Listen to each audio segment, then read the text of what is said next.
This is my fourth film with Guy Ritchie, so I'm sort of like used to working with him. And they just called me up and said, "Listen, we've got this script. It's very time sensitive because of what's happening in the world, and we want to look at doing it as quickly as possible." So we looked at Turkey, we looked at the UK, and we looked at Spain, and we ended up in Spain. Working with Guy is he's very different. He's maverick. He's totally unique to any other director I've worked for over the years, because he develops the story as we go through the story.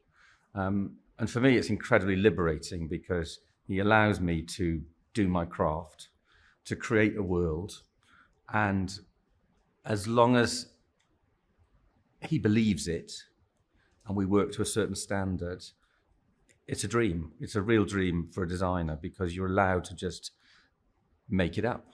It's great. His level of sort of like perfection is quite astonishing, and it raises everybody's bar. It's quite amazing. And sometimes when we're looking at locations and we don't know quite if it's good enough or whatever, and I've always got the caveat to say, listen, I don't think it's good enough because I don't think Guy's going to accept this. So let's keep looking. And he wants 3 options for everything usually, which is actually a very, very straightforward way of working. Problems were getting vehicles here.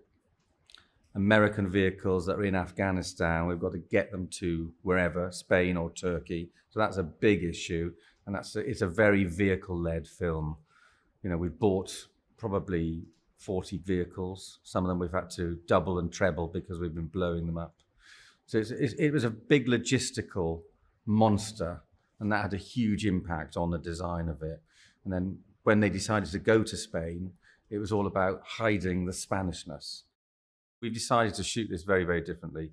It's very a wartime film, background of war, but we haven't got a dolly. The camera is always moving on Steadicam. We're using drones a lot. We're giving it a perspective that everybody's being watched. So a lot of high footage looking down, which you can cut into. And that gives us a very different way of creating the set. So I've always got to give them 360 degrees because you never know what the camera's going to see. They're looking up, they're looking down, they're going round.